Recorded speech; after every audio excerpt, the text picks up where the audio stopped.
So we're looking at the whole subject of self-esteem, and it's great to have Lyndsay and Sam with Donald and I. Donald, it's wonderful to have you as well here this evening. Lyndsay, let's just crack off with you. Can you just tell us a little bit about yourself? Yeah, my name's Lyndsay, and I've been coming to this church, I think, for probably 14 years, 15 years, something like that. By day, I am a mentor, educator, supervisor, and help basically other people with their well-being, particularly focusing on mental health and well-being, but in quite an educational role. So I do have the privilege of sitting with people most days of the week, listening to their stuff and helping them get unstuck, really. So. You are brilliant at all of these things. We regularly have you at Cafe Church. You come along and you talk about all of these kind of things. And I think you're such a fantastic communicator. A lot of what you say comes from your heart and from your life experience. And so I am delighted that you're here tonight. You've got a wealth of experience. And so thank you for giving up the time and coming. Really, really appreciate it. Thank you. And Sam, really grateful. Same with you. I know that this is a subject that's close to your heart, that you've experienced. Just again, remind folks who you are and what you do. Yeah, so I'm Sam. I've worked for the church here now for, I think it's nearly 10 years. And that's been in the capacity of being a youth worker, working with young people, mainly 11 to 18-year-olds. So have kind of fairly regular experience of dealing with self-esteem issues and talking to young people regularly about kind of just life, really, and everything that happens in it. Again, delighted that you're here. You were here at a panel we had a couple of months ago looking at social media. And I'm still off Facebook and I'm still off Instagram because I watched the programme that you encouraged us to watch. Really, really helpful. So again, just grateful, guys, for giving out your time. And Donald, it is just fantastic to have you here with us this evening. I can't tell you what a privilege it is to be in the same room with you, with your wisdom and your skill and everything else. For those of you that may be wondering, at the beginning of this, when we were live, I forgot to welcome Donald. So I'm feeling a little bit guilty. So Donald, great to have you here with us. Good. The sincerity's there. I mean that. It's coming from my heart. I've got a question to ask all of us to begin with. And the question is, on a scale of 1 to 10, can you rate your self-esteem in the past? So what was it like in the past and what is it like today and right now? So I'm going to start with you, Lyndsay. So a number from 0 to 10. What was your self-esteem like in the past? It's a really movable feast. So if I go to my lowest past, probably a 3. Right, a 3 out of 10. A 3. Gosh. And today there's some contextual governing factors in this very moment, but probably around about 7, 8. Great. See, it's interesting, and I think we'll see this with Sam as well. Look at you and you think, Lyndsay, you're just really self-assured. You've got it all together. I can't believe you would ever be a 3. But that's so interesting. Sam, what about you? What would you say at your lowest point in the past? I mean, yeah, really similar, actually. I think, thinking about this question, it's exactly what Lyndsay just said, how much it moves over time and in different circumstances and different situations. But I think at my lowest in my past, I put 3 or a 4. So somewhere around there. And today, again, it's very movable week by week, but I feel like, on a good day, I would say, 8, 7 or 8. Yeah. And how often is a good day? It changes a lot, and I think I'm going to talk about this a little bit later on, but I think just depending on all sorts of different factors, people that you're with, the things that are going on, how stressful things are at that time, how well my kids are behaving can have an impact, those types of things. So I think all sorts of things can affect it. I would say now, compared to my teenage years, let's say, good days come far more often than they used to, I would say, definitely. Great. Donald, what would you say? What would be in your past your lowest point with your self-esteem? I think I'm probably unusual and probably fairly lucky in that I think I never go very low or very high. I think I always range somewhere between 5 and 7. That may sound really weird. I think I'm very fortunate in that how I perceive my self-esteem doesn't affect my life very much in terms of how I how other people see me. But internally, I never think I'm more than a 7. But I've been, by the grace of God, not had to really deal with the 3s and the 4s. So I'm fairly... Quite consistent. Consistently in the middle is how I would see myself. Okay, that's good. I would say for me, I'm probably like you guys, I would say my lowest was possibly even a 2 to 3. And then I would say today, 7. But again, it's the same as you guys, it's movable. So some days I might find it's a 5 or a 6, but generally I'm about a 7. I'm okay with life. But the times when I wasn't, it was no fun at all, as we will explore as we go on. Now, Lyndsay, we thought it would be really helpful to begin with to just unpack some of the phrases that we use around all of this, because they're quite interchangeable, but they mean slightly different things. So could you unpack for us just definitions for self-esteem, self-worth, and self-image, because they're all caught up in all of this? Yeah, they are, and I'm happy to give my take on it, and that everybody will have maybe different views on this, but I would sort of categorise, whilst they're all in the same ballpark, I would say that self-esteem is really more connected to the thoughts and how we listen to those, the content and quality of those thoughts. Self-value, self-worth would be more of maybe a value on ourselves, and self-image would be the sort of total view of us and what we want to portray to other people perhaps as well. So I think they are all in the same arena, but I find it very helpful because for me a particular defining point was when I realised that my self-worth was something I could work on quite separately to my self-esteem. There was less control over that. So I'll talk about that in a bit as well. And so getting us to give ourselves a score out of 10, it's an unhelpful thing when we're looking at this, isn't it? Yeah, I think we all felt that. I think that sort of was like, ooh, giving myself a number, giving myself a worth. And yeah, it is changeable. And there's something nice to hear that when none of us are sat here saying tonight we're a 10, you know? Yeah. Again, I'll touch on that later, looking more specifically at self-worth. But self-esteem, I think if we can sort of just understand that that's maybe the way that we respond and chat to ourselves about being us and our sort of, does that make sense? Yeah. So kind of the internal conversation that goes on in your mind. That dialogue that just in the way that we either can bounce it off some days, other days it just damages and scars. Yeah. So for many people, they do experience low self-esteem. I mean, the 3 of us have talked about it, being 3s and what have you, in the unhelpful way to give ourselves a number.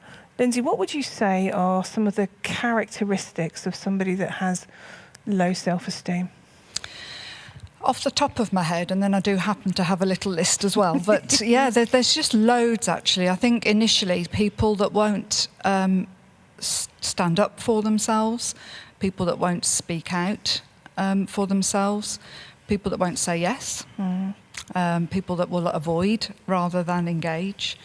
And it's really what they hear when they look in the mirror, what they hear when they step on a set of weighing scales, lack of boundaries. There can be all sorts of stuff around actual eating disorders and body dysmorphia, and this relationship we've got with being us.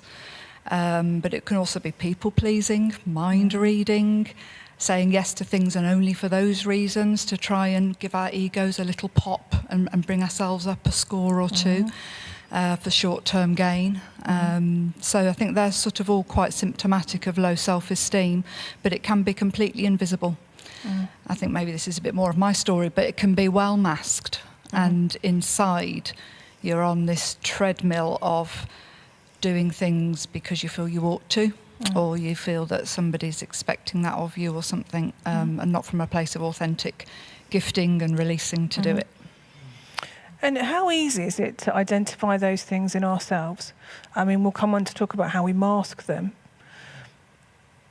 But maybe there are people sitting out there tonight thinking, hold on a minute, does it take a little bit of self-analysis, sitting down a bit and of self-awareness, a bit of listening out to the thought content, to maybe theme it and categorise it. Oh, that's the same old story, that one that says you can't do it, the one that you're going to be found out, the imposter syndrome, any of its relatives that hang around. But that sort of, it'll just be today that someone will tap me on the shoulder and say you shouldn't be doing what you're doing, and tuning into that fully and behaving in response to that. That stuff still visits, but it doesn't hang around. It doesn't get the airplay it used to get.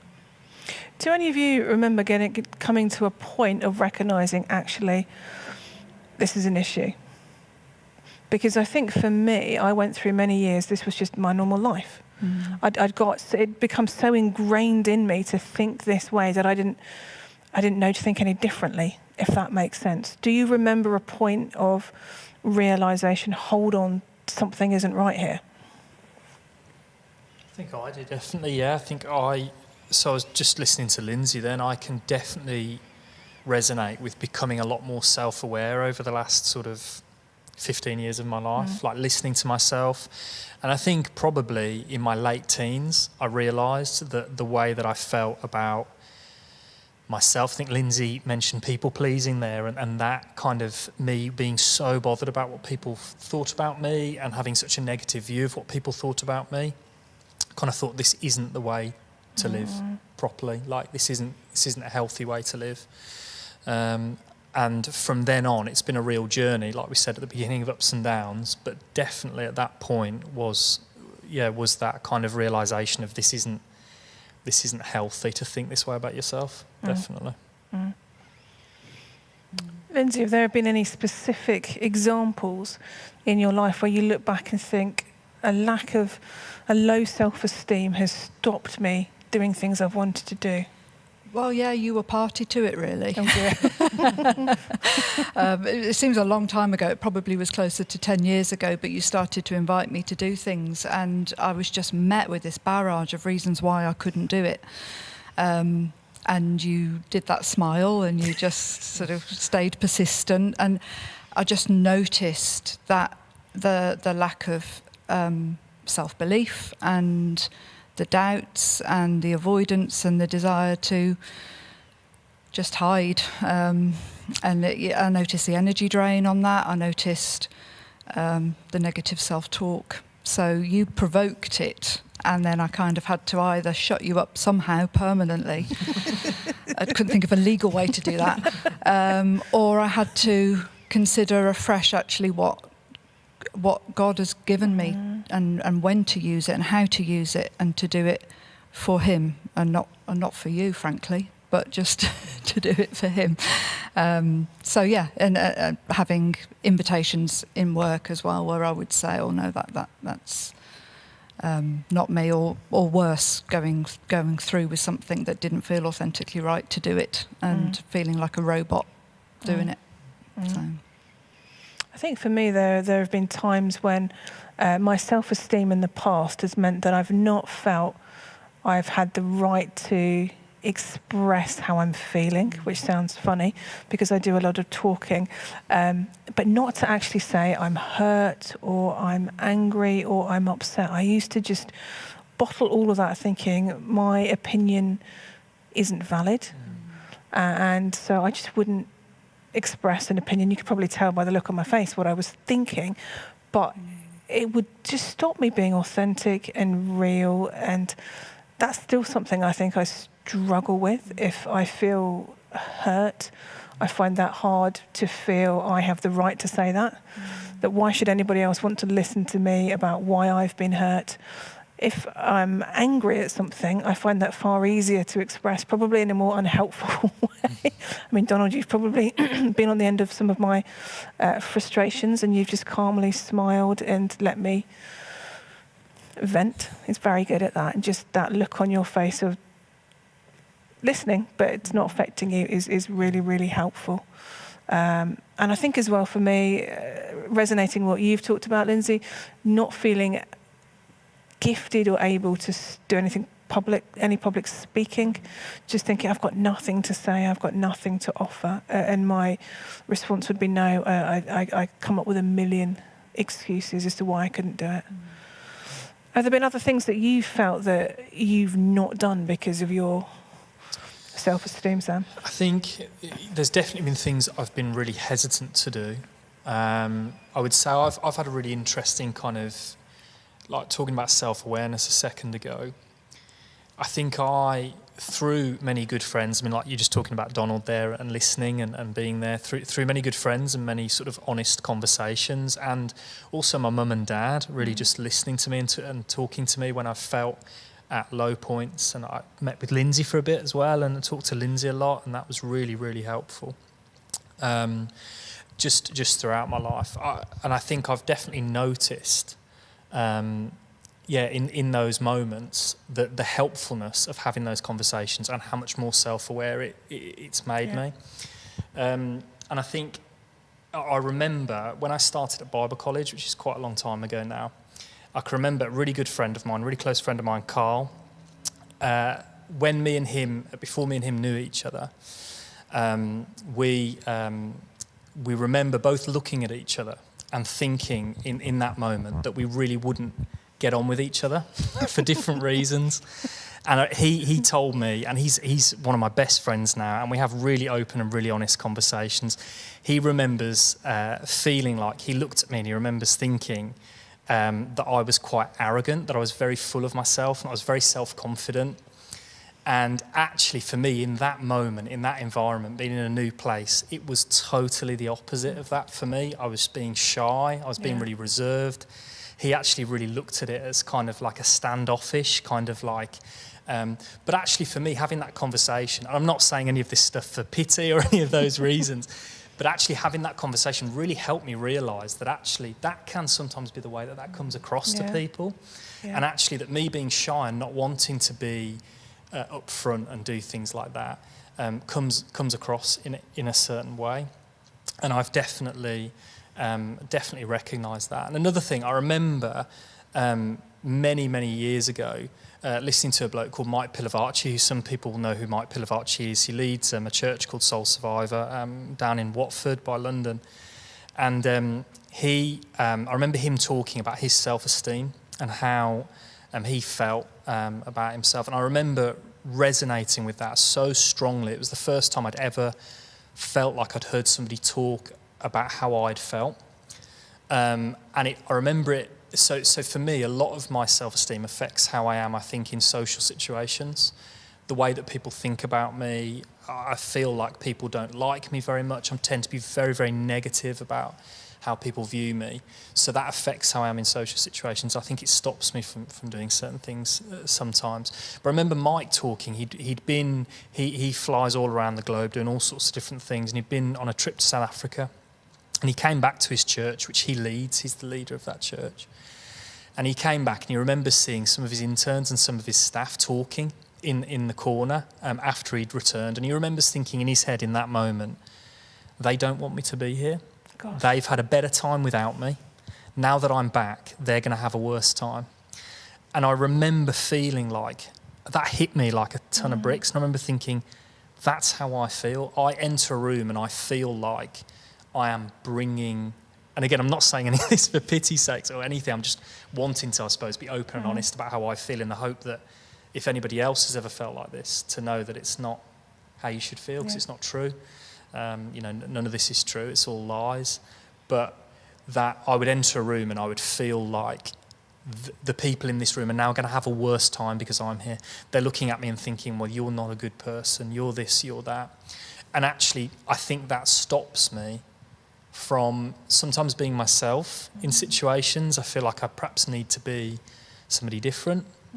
I don't know. But that, like, as I said, the last few years have definitely been a journey, I think, of self-awareness. Like I said, with my friend Carl, and I've had all sorts of different experiences where people have said, oh, I felt like this about you when I met you, and then I got to know you, and all those types of things. It's just been a journey of self-awareness, really, and learning how I feel about myself, how other people view me, and just having good friends that I can have open and honest conversations with. But I'll talk about that a bit later as well. So, yeah. It's interesting. We're all talking about the messages that are going on in our minds, that we are overthinking it. We're thinking about what they're thinking, and we're putting onto them not the truth. These damaging thoughts. I came across a lovely quote, and I think I could just hear this peppered through what you've just said, but silence, solitude and judgment create shame, and shame kills self-esteem. Gosh. Do you want to And just you say think that again? That's brilliant. Silence, solitude and judgment create shame, and shame kills self-esteem. Yeah. And that the silence of being alone with your thoughts, and the solitude, because nobody hears them, and the solitude of not sharing that with anybody else, and the judgment that's allowed to kick in, that just brings this sort of whole greenhouse of shame, which is a very antidote to ever wanting to be you and go out there and do your stuff for the world in your way. That's brilliant. Fab. So we've explored a little bit about the issues that the three of us have and what low self-esteem looks like. Donald, can you begin to talk about what does a healthy self-esteem look like? What do you think how does that manifest in a person's life? I think it's the opposite kind of. So in one way, these guys have said it all. I mean, I think it's really, I don't want to come across like I don't have self-esteem issues. One of the things, if I can just talk about me for a moment, one of the things that I've been thinking a lot about in the last month, because there's a lot of banter in our team about how I like to be alone and I don't like social events or parties or whatever, and I've tried to work that out because I do like being with people, and I'm trying to work out, and just what you were saying about going into a room and thinking everybody doesn't want me here, I don't think that. My problem is I go into a room and think everybody's looking at me to fix it and make it funny and make it work and make this good, and I can't do that. So I find that immense pressure. And maybe that's just a freaky thing with me, but I feel in every social interaction, Donald needs to fix this. Donald needs to make this fun. Donald needs to make this entertaining. Donald needs to make this party swing. And I think everybody's looking at me to say something all the time. And I find that pressure immense. So I just relax when I'm on my own and nobody's saying, say something, Donald. Say something wise. Say something funny. So maybe I do have self-esteem issues. It just manifests itself in a different way. Still that mind reading, isn't it? It is. Yeah. It is. It is this pressure to fix things. So I think, to me, healthy self-esteem, I jotted down about 6 things. Most of them really, I think Lyndsay said, it's just the opposite. But I think 2 I draw out really key ones at the moment. One is that you feel very confident in your gifting, in your calling, who you are, how God has made you, and you know what it is you're good at, and you know what it is you're bad at. You're able to say no to the things you're bad at, and you're able to say yes to the things you're good at, and you just say, this is the shape in the body of Christ that God has made me. And poor self-esteem is when either you say yes to a load of things that you're not good at, or you say no to a load of things that you are good at. And actually to be able to say, this is how God has made me, and it's okay. It's okay to be good, and it's okay to be bad. I think that's really healthy. And I think the second biggie is to be able to accept that you're loved. And to particularly be able to accept that God loves us, and that we are valuable, we are precious, we are called, we are gifted, we are wanted. We are needed in the kingdom of God. And I think those are the 2 biggies. Alongside that then comes a third, less biggie for me, but a big thing is to be free from envy. Is to be just pleased when other people do well. And to rejoice with those who rejoice. And to weep with those who weep rather than gloat. And to be able to say, I'm really sorry that hasn't worked out for you, rather than, I'm really glad that's messed up for you. So those are the 3 that come to mind. Just look to see if there's anything I really wanted to say. I guess the last one would be to be able to move forward. And I think this is the area where I struggle the most. So I find that I can do things, but I don't sleep well, or it takes me a while to get to sleep, and I'll go over what I've said. Things don't stop me doing stuff. It's that I then think a lot about it and go over it. And I guess the healthy self-esteem is to be able to leave yesterday, and to look forward to tomorrow. I guess those are the 4-ish things I'd draw out. Do you think you can have too healthy self-esteem when it becomes unhealthy? I was thinking about this. I think that pride and arrogance is a sign of poor self-esteem, actually. So I don't think you can be too healthy. I think if you're in the middle, there is a humility that you are able to say, I'm not good at that, and I don't need to pretend that I am. Mm-hmm. And I am good at this, and I don't need to brag. Yeah. Mm-hmm. And I don't need to push other people down, and I don't need to be the best, and I don't need to humiliate other people. For me, arrogance, pride, the pushing somebody down, the drawing attention to yourself, the needing to be better than other people, that's not healthy self-esteem. That's pretty rubbish self-esteem. That's pretty messed up self-esteem and damaging.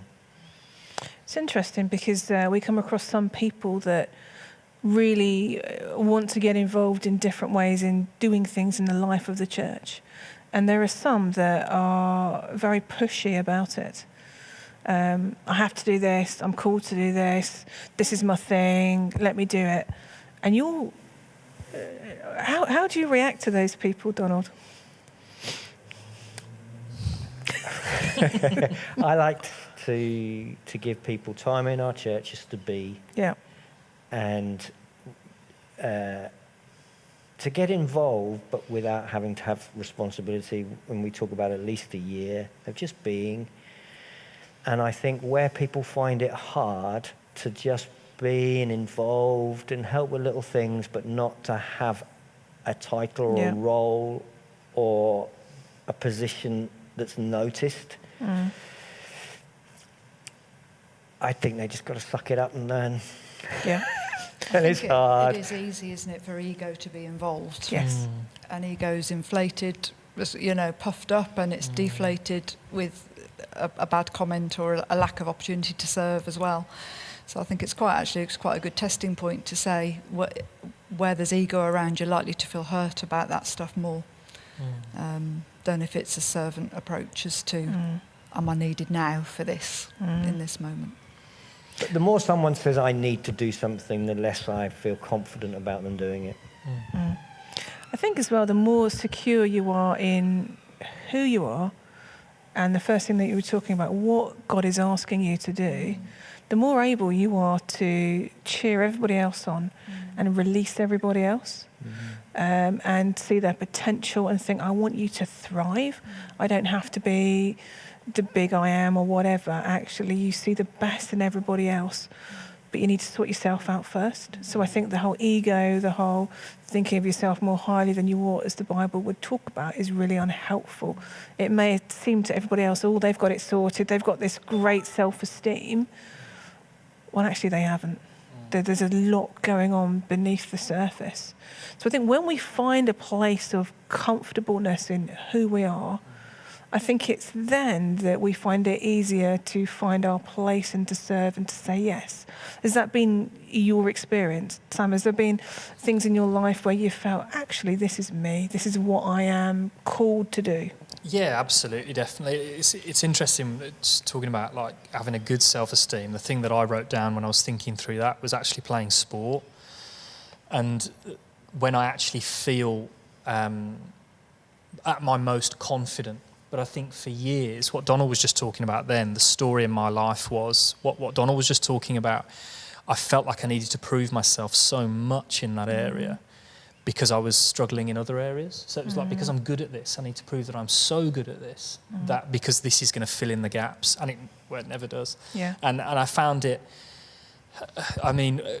after I became a Christian in sort of my late teenage years, that was when my self-esteem started to change for me, and a lot of what Donald's just talked about, I'll talk about it again in a little bit, but that was when it really changed for me. And I think doing stuff in church, for me, just being honest and open again, it is a real mixed bag. Sometimes I feel very much like this is me, this is what I'm supposed to be doing, this is my purpose, this is what I was made for, this is what I was...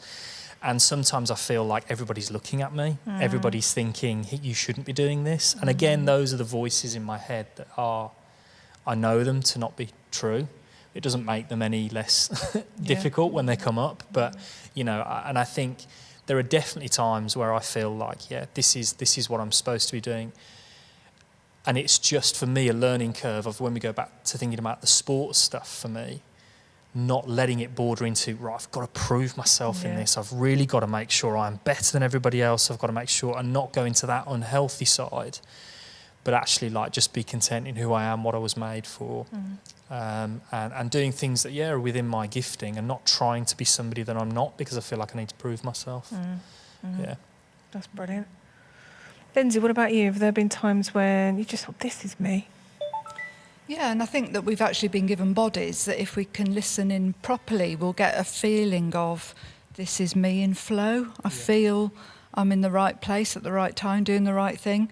And so I've learnt to really trust that intuition a lot more, of being able to be released into that.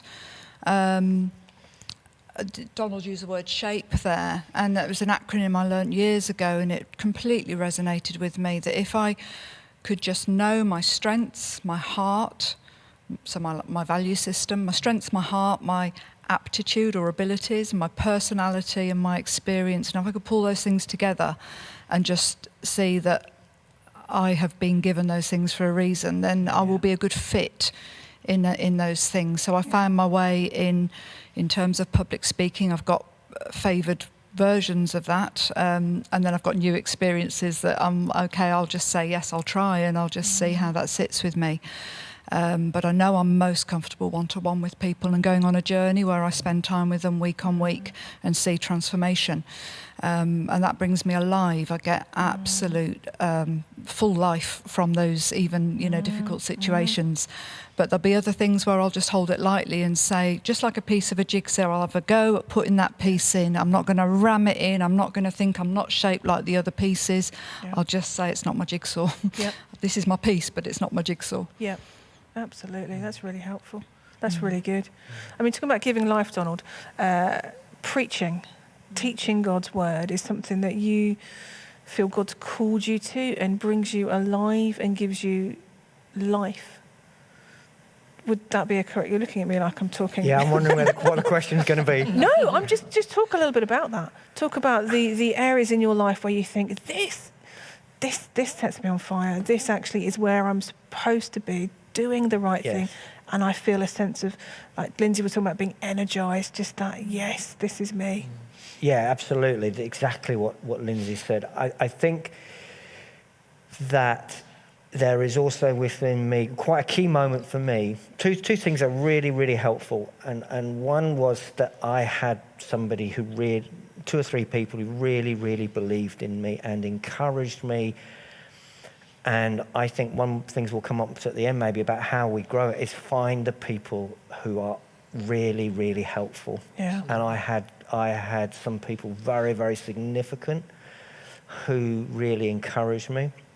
And the second thing that was really helpful was I came to a point, I tried to copy every other preacher at the time, and I came to a point of thinking, I don't have to be the best preacher in the world, I just have to be good enough for the people in the room. And that was a liberating thing. I don't think I'm a very good preacher. I don't think I'm that good. And on the internet, there's loads of better people. You can watch far, far better preachers. I just have to be the person that Sutton Coldfield Baptist Church needs in 2021. And I don't want to be anything other than who Sutton Coldfield Baptist Church needs at this moment. And that was really helpful recognition that I'm not trying to be better than anybody else. I'm not trying to be the best. I'm just being the shape that I am. And I'm not good at a load of other things. And that's why we work in teamwork. That's why we, that's quite liberating to say, I can do this, my bit of the puzzle, and I can't do a load of other things, so I need these other people around me. And I don't have to be the best there ever has been. I just have to be good enough for the people in the room. And that's much more liberating for me. I don't know if that's the question you're asking. Yeah, so think back to the good old days when we could have people in the room and you were standing in front of 300 people here and preaching. What's going through your head? Is it all those negative things? Are you thinking they're bored, they've fallen asleep, they think I'm not spiritual? Or is there something else going on in your head, or are you not thinking at all? There's a bit of that. Yeah. There's a bit of that. It depends. Some days there's a lot of that. Yeah. When things are in a good place, there is. I just love this scripture, and I want to help people understand it. Yeah. There's a verse in the Bible that's really been foundational for me. In Jeremiah, where Jeremiah says, he says to God, "You deceived me. I'm going to shut up. I'm not going to say anything more, because every time I say anything, it goes wrong." That's a paraphrase of the passage. But then he says, "But if I say I won't speak your word, it becomes a fire in me, and I cannot hold it in, and I have to say it." We've talked about this before. I had an experience when I left college where people said, "You're not fit for ministry, don't do it." And it was a fire in me, and I couldn't. And most Sundays, I wake up early. I don't want to come to church. I don't want to speak in front of people. I'm too embarrassed. I know it's not going to be very good. And then I look, and the passages as a fire. I've got to just bring this scripture for people, because it's so important in people's lives. And I'm really, really fortunate and blessed that the call, the thing that I think God has made me to do, just keeps pushing. And I know that people say, "Well, we're not preachers," but if you feel you've got a call to mentor people who are struggling with low self-esteem, or you've got a call to help young people, or you've got a call to help the unchurched understand Christianity, when you know what that is, you've got a call to help people in the school and education, you've got a call to help people in work, in your office, you've got a call to be something in your family that blesses. Whatever the call is, I believe everyone is called. If you can find that, it will drive you over the self-esteem issues, I think. But it's interesting, we're all saying that every day we're not on a high. We're not on I'm feeling great today, that it is quite fluid. Is that we've got a higher base level probably now than we did back then.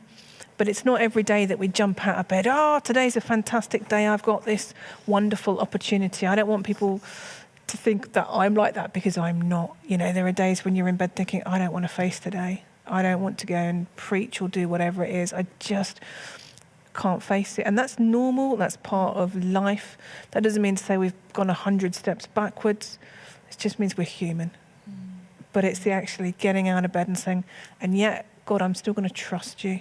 I'm still going to do this, and together, us and God and those cheering us on, we get to do it. It's not something that stays at a high woo the whole time, Lyndsay, is it? No, it's balancing that humanity Yeah. with possibility still and growth, and accepting. I think, to pick up what Donald said there, is accepting that you're a work in progress. And I think there'll be a lot of people that would say, I don't know what my calling is. I don't know what my calling is. Well, can you just get comfortable with being that uncomfortable? Can you get used to being uncomfortable? Can you stay curious about being, and say that I want an appetite to find that, and I'll take my time, I'll take my life maybe to find out what it is, but I'll just keep gently pushing doors, I'll keep gently offering out and listening to that shape of me, to see whether it's a fit, rather than I have to be sewn up, I have to be together. I think that's the curse of being alive at the moment, is that we have to be Instagram ready. Yes. Many of us are not Instagram ready, including Kim Kardashian. She most certainly wasn't. Okay, on that bombshell of Kim Kardashian, I've got a question in. I have no idea what that's about, but never mind. I don't either, actually. Okay. I was nodding along. So a picture of Kim Kardashian has appeared on on Instagram, where it hadn't been filtered or anything had been done to it. It's just someone had just taken a picture and put it on there, and they've tried everything to get it off the internet, because it's not how she wants to look. It's not with the filters and with everything. It's just like she looks like a normal person, and she's not a normal person. She's obviously... Oh, I can't believe you don't know that, Lyndsay. Donald. Okay, so we've got an anonymous question. Do you think low self-esteem can become a habit? You accept it? To break the negative thought cycle takes a lot of motivation, help to change persistence. I sometimes feel that I am used to feeling low. It is the state I have experienced most, and is comforting in a way that I don't need to put myself out there. So to work on it feels like a big investment. And then they say, God forgot about me when he was dishing out callings. The pot was empty. Well said. Who would like to pick up on that? I think for me, it becoming a habit, I think is definitely something, and just I think what the person's touched on there is it becoming like a comfort kind of almost in a way, and I can definitely resonate with that in my life, because I think dealing with it is difficult. I think for some people, I think actually tackling some of these things in our lives isn't easy, and it brings up stuff sometimes that it's just difficult to deal with. And I think for that reason it can be quite easy to keep going in the same way because it's comfortable and it's the same. And I think particularly negative thought cycles, for me, I'm quite a negative person. I'm quite pessimistic. That's my tendency, and I often find I'm very self-critical, and I'll beat myself up. Oh, why did I say that then? Why did I, if I've preached or something like that, talking about Donald, thinking about that, like, why did I say that then? Why did I do that? Why couldn't I have done that? And I think the habit of that definitely becomes a habit, and it definitely becomes something that I will do almost whatever I do, because it's what I'm like, and breaking out of that is very, very difficult. But I think for me, and again, probably going to touch on this in a sec, just God's purpose in my life and God's value on me and who God says I am, working towards feeling more like that is so much healthier and better for me. But it doesn't necessarily mean that it's easy when it's a habit. It's difficult. That's excellent, Sam. Anyone, anything else to add to that? I'd agree, it's definitely a habit. And as to why, I think anything around our identity is massive to work on. So it's easier to accept that we are who we are and we haven't got a calling, and that we are stuck with this negative thought pattern and we don't know how to get out of it. So I think just to sort of really take notice of the fact that that's comfortable and familiar, and wherever it's familiar it's going to feel comfortable.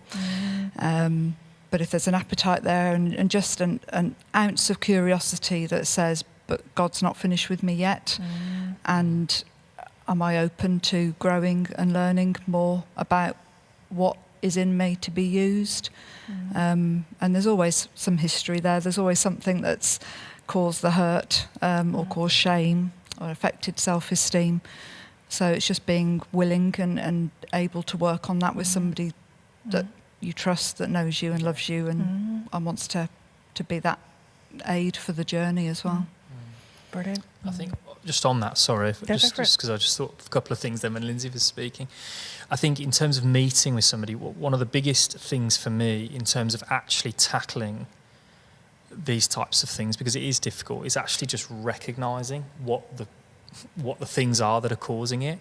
And for me, actually we talked about self-awareness and becoming more self-aware. For me, when I understood what was causing me to feel my self-esteem issues, when I understood what was causing me to feel, and I've talked about this in the past, anxious and low, actually recognising those things. But there are some things in my life that I don't directly recognise, and actually meeting up with somebody else who knows me or just can listen to me speak and listen to me be honest about how I'm feeling, they can say, well, maybe it's this, maybe it's this. And then recognising it is the start then of handling it and dealing with it.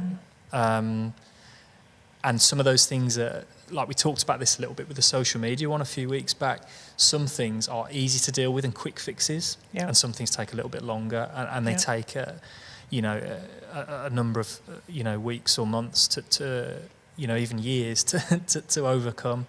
So just being aware of what it is that's actually causing the issues and recognising them and listening to yourself. And getting out of that echo chamber where you're just doing it all in your own head. How often do you think low self-esteem is because of experiences that we've been through? Is there a correlation between the two? Is it quite often linked? I think for me, that's a lot of what it is. I think, again, so God's forgiveness for me is absolutely huge to my self-esteem. And I think, I was thinking a lot, when we talked about it when we talked together a few weeks ago, but just the idea, the phrase forgive and forget, I've been thinking about that quite a lot in my own life. And I know that's often used for when you forgive somebody else. So you'll say, "I'll forgive and forget," and the Bible talks about love having no record of wrongs. And I think actually we need to move on from what we've done, definitely. But I think for me, some things in my life that have happened, it's not about forgetting them. It's just about not holding the guilt and the shame that came with it. Yeah. And I think for me, the forgiveness, that's what God's forgiveness does for me. I can look back. So I remember years ago, I said something really hurtful to my brother at a Christmas dinner, and I took the mick out of him, and he just burst into tears.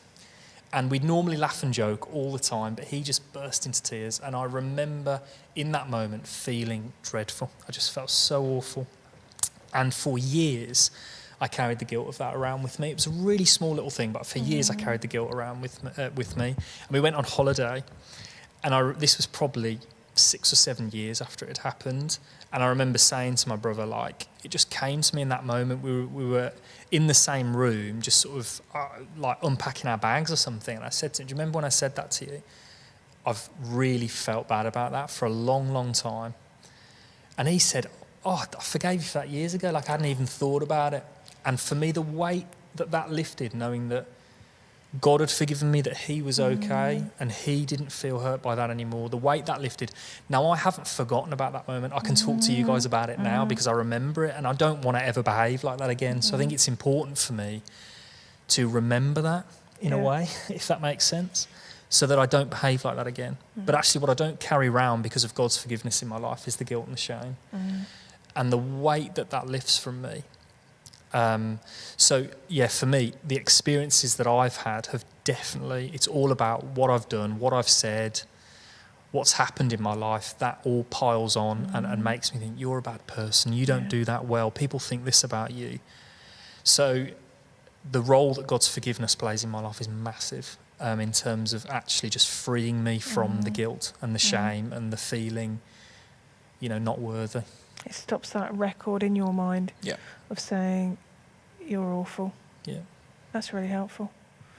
And that tune can play out. So it can still say you're awful, you're worthless, you're not as good as them. That comparison curse of judging yourself compared to somebody else. It feels great when you've come out high, and it feels rubbish when you come out low. And to come out high, you're standing on somebody else and tromping them down. So it's a vicious circle.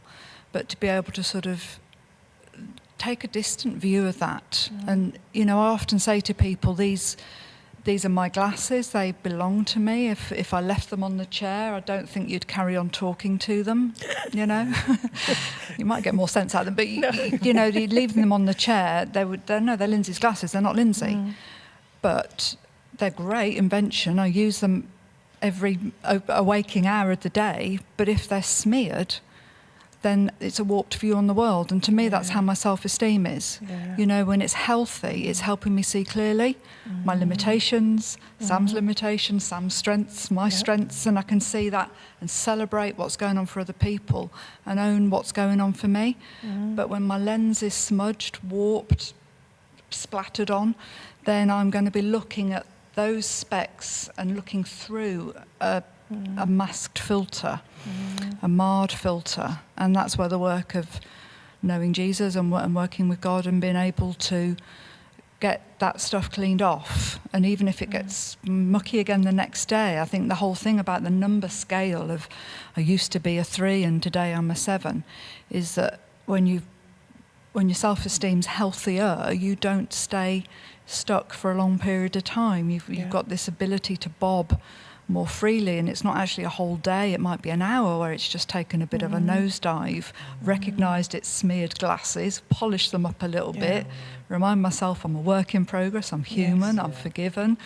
And actually, if I choose to listen to the rumination, while I'm mindlessly doing something else, I'm turning up the volume on that and I'm focusing on that as if it's the truth, the whole truth, and nothing but the truth. Yeah. But in the moment, it was the truth. Yes. And it's become absolute truth to me, and it isn't absolute truth. Yes. It was a view in a moment Yes. through warped lenses. Yes. So being able to say, hang on a minute, I'll get back to washing up and use my senses to get back inside this moment and let this stuff just play out, because my head will move on to something else in a minute, rather than getting stuck to it like Velcro. Just being able to stand and look apart at it and say, it's one of those days, is it, Linz? Yeah, one of those stories of fear of being found out. Okay, just do it anyway. Just do it scared. Yeah. Do it brave, do it curious. Just do it anyway. That's really helpful. And I think the thing about these smeared glasses and whatever, the thing that I find helpful is to say, I can't replace my smear with because you're worth it, because some other sort of statement. I need the objectivity of something that's external to me, that's truthful. So there are two things. One is really good people, but for me the other biggie is Scripture. That for 2,000 plus years, these words have stood there, and there are two choices I make. I choose to believe that when Jesus died on the cross, it's because he loved me. I choose to believe that I'm loved. That I choose to believe that the Bible is right in saying I'm loved. And all the smear of how I feel about myself, I choose to believe I'm loved. And secondly, I choose to believe that I'm purposed. That there is a shape, a part of the body, a meaning to me having breath. And that therefore I have value. I'm valued because I'm loved, and I'm valued because there's something for me to do with my shape. And those are external to how I feel or what other people are saying, and they become my plumb line, my thing I hold on to. That however I'm feeling about myself, I choose to believe I'm loved, and I choose to believe I'm purposed, I'm called, whatever. And I think the anonymous thing the message that we had was brilliant in analysing it as a habit and safer and easier. That last phrase that they talked about just broke my heart. You know, when God was dishing out, the pot was empty. I choose to believe that that's not true. I choose to believe that that is a distortion of, because the Bible doesn't say it. And it's not because other people are telling me I'm nice or other people are telling me I'm good. I can always find a reason not to listen to other people. But for me, the Bible stands objective. I'm loved and I'm purposed. And even if you're not feeling it, then the thing about the choice is it leads you towards an invitation for behaviour. So if I'm not feeling that I am 10 out of 10, if I chose to believe it, and that is an action, it's an acceptance statement. If it was true, how would I behave? And you can start to move into that behaviour, and then you'll start to feel it. Yeah. You know, it's not faking it. It's saying that what if I did believe I was unique for good reason? Yes. What if my fingerprints, my iris pattern, my DNA was designed to be different to Donald? Then actually I would be happy about doing things differently to him, rather than trying to emulate him and doing a very poor job at that. So I think that it's a mental decision to follow a choice to believe this, and then you get curious about, and if I did, how might I behave today? Yeah. And stepping into that. Brilliant. We're moving into our last little section as we're coming up with our top tips for how to build and improve on our self-esteem. And we've talked about this a bit, but Sam, I'm going to ask you just to talk about this a little bit more. Just the importance of faith in God and understanding who we are, who he has created us to be. Just follow on from what these guys have been talking about. Just as you guys were speaking then, I mean, this links in my mind, so forgive me if it doesn't link in anyone else's, but I think there's something going on in the world at the moment. I mean, we can call it whatever we want, cancel culture or whatever we call it, but this idea that you're defined by the last mistake that you made, or the mistake that's become public. Yeah. And I think that there's a number of things that happens with that. The first thing to say is that is absolutely not the case with God. That is not the truth with God, that you are not defined by your mistakes. And I think that often when we feel like there's, I kind of wrote down a few notes in prep for this, and I was kind of trying to figure out in my mind, we live in a world where we know that everybody makes mistakes. We say that all the time. Everybody makes mistakes. But we've got this kind of thing going on in the world at the moment where we're drawing out everybody's mistakes and almost like writing them off. So in a world where we live like that, it kind of makes me feel sometimes like we're left with a couple of options to be aware that we make mistakes, or sometimes to kind of cover up that we make mistakes in order not to be called out and then live a life that isn't true.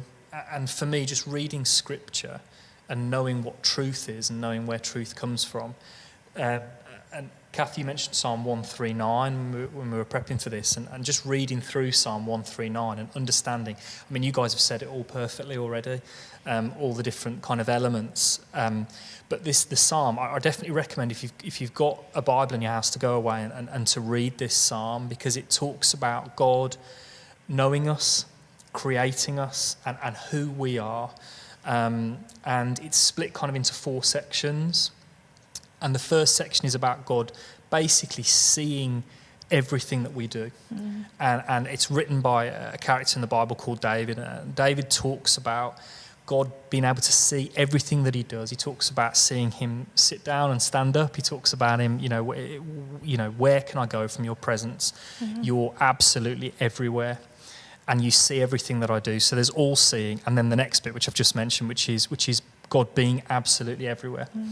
And I think with those 2 things, knowing that God sees everything that we do, he hears every thought, he knows every thought before we've even thought it, he knows every word that's going to come out of our mouth before we've said it, and knowing that God is everywhere makes me feel more secure. Do you know what I mean? It makes me feel like no matter what I say, no matter what I think, God knows it, and he knows what's going on. He knows all those negative things that I'm thinking about myself, and he sees them and he hears them, and I know that he feels differently about me. And knowing that he's everywhere makes me feel like wherever I go, whether it be work, whether it be standing here at church preaching, whether it be doing a youth group, whether it be being at school, whatever it is, knowing that he's there with me and there is nowhere that I can go where he isn't, gives me a feeling of confidence, of sureness. So there's the all-seeing, there's the all-being everywhere, the all-present is what I wrote down in my notes. And then there's the all-creative. The psalm starts talking about how God created us. It talks about God knitting us together in our mother's womb.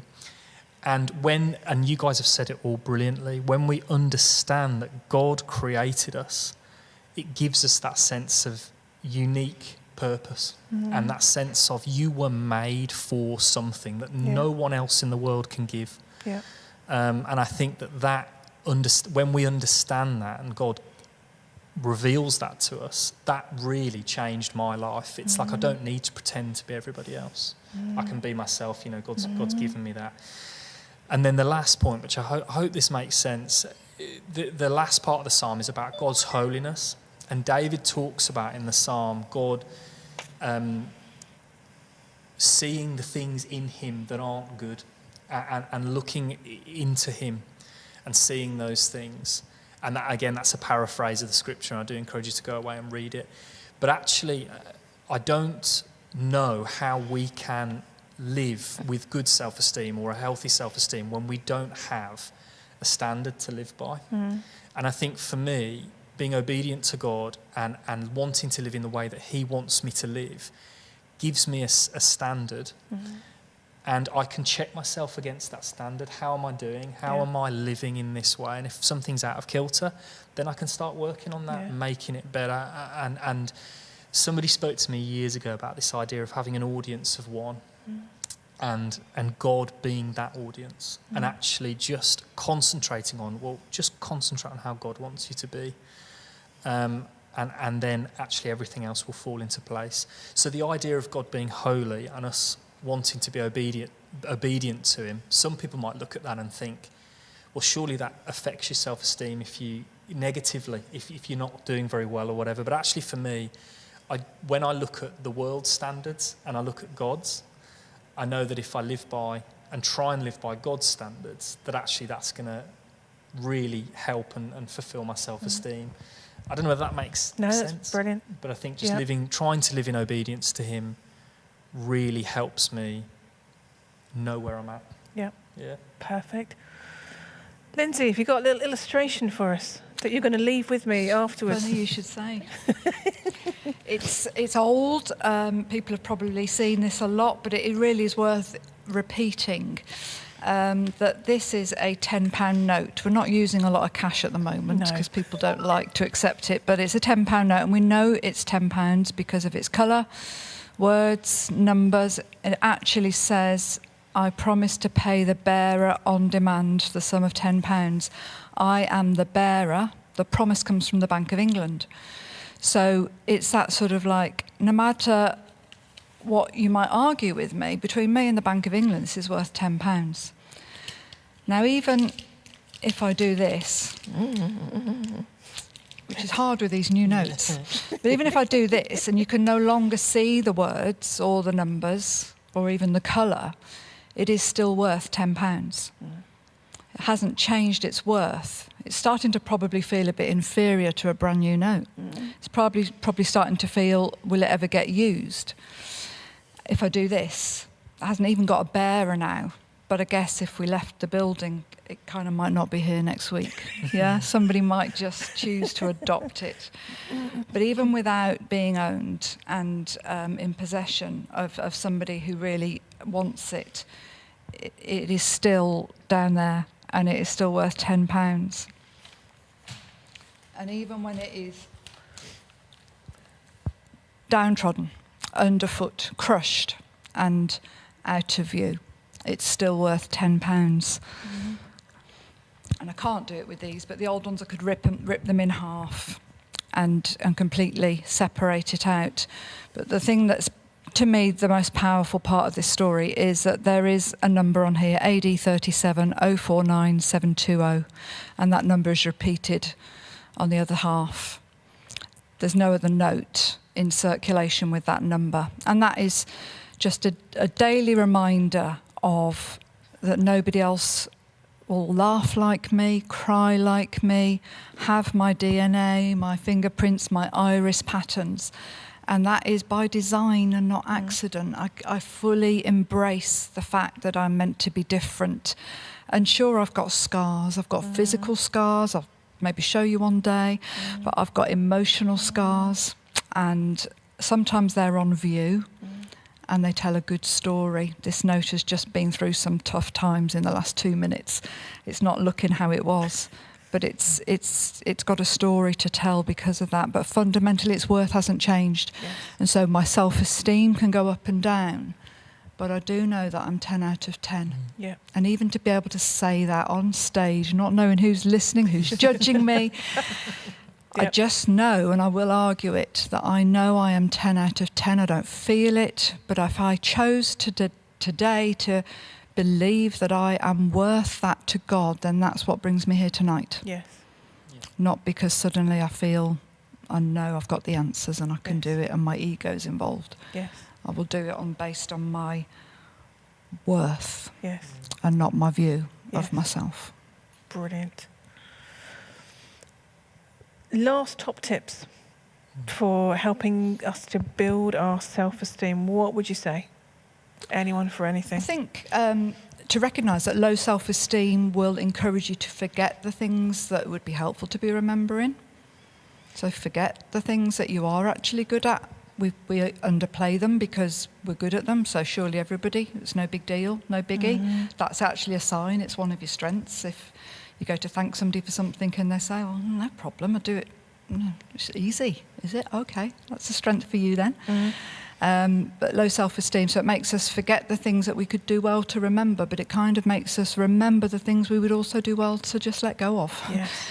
Those mistakes, Yes. those things that weren't our finest moment, and to just say, I'm human, and I am a work in progress, so to take a real light touch to that.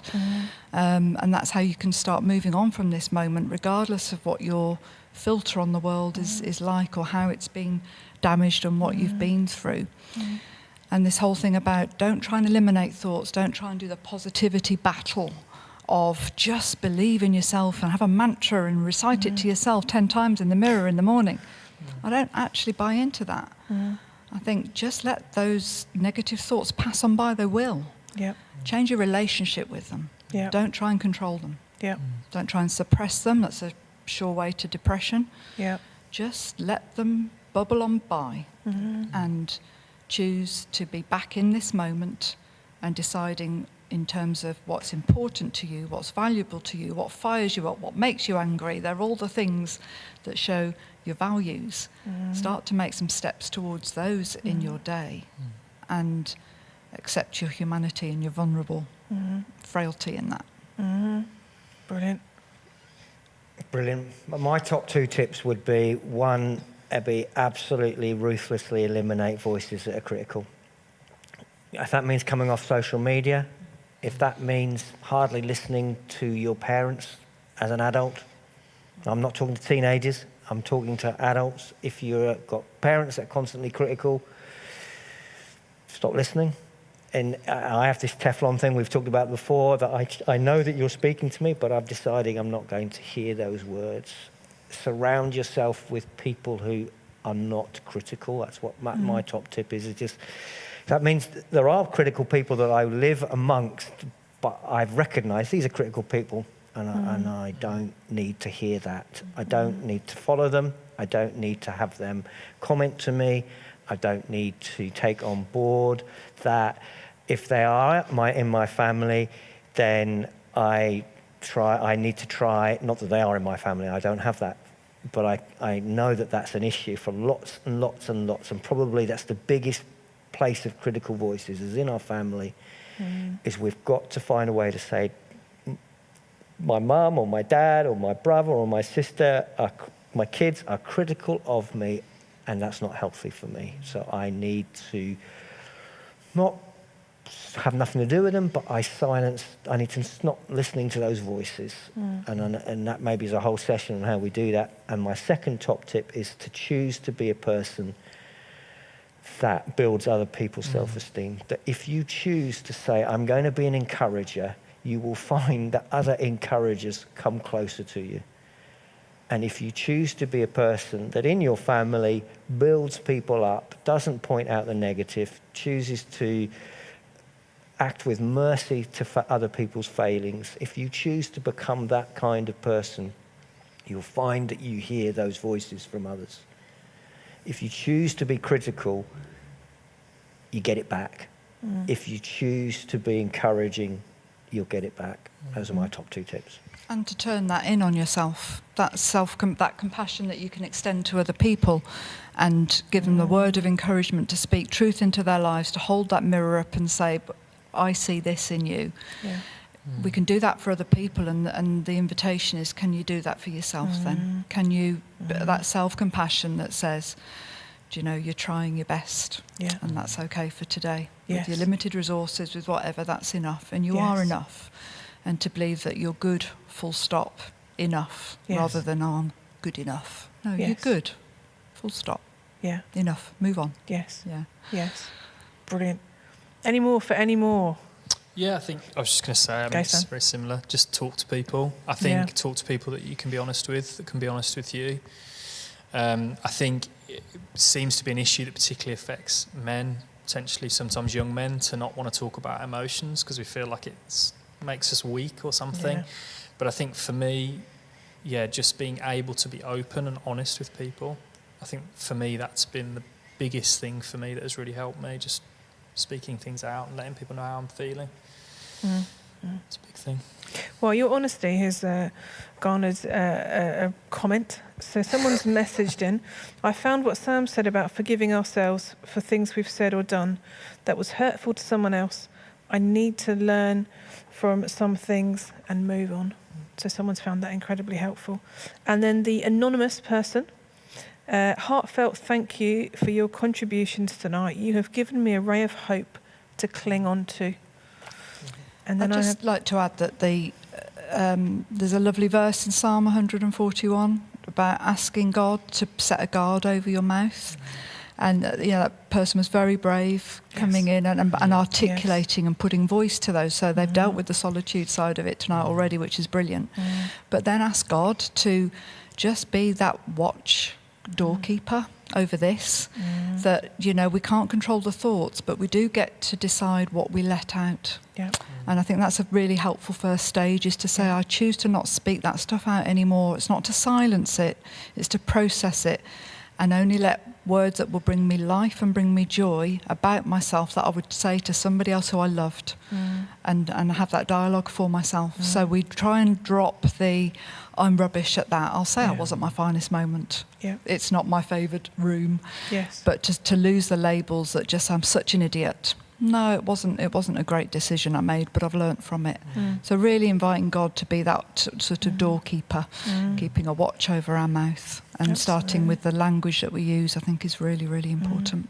That's really helpful. That's brilliant. Nikki Cleave, the conversation makes brilliant sense. Thank you.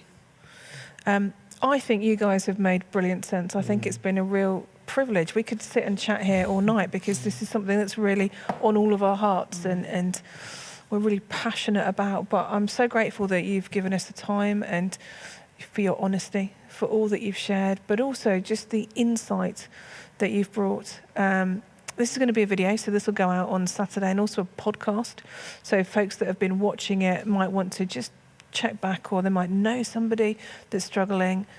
Point them in this direction, because this has been really, really helpful, practical and spiritual advice on this whole thing. So thank you for coming along. And Donald, thank you too. It's just been amazing to have you with us, and your wisdom and your insight and everything else. Yeah, it's my self-esteem. Thank you.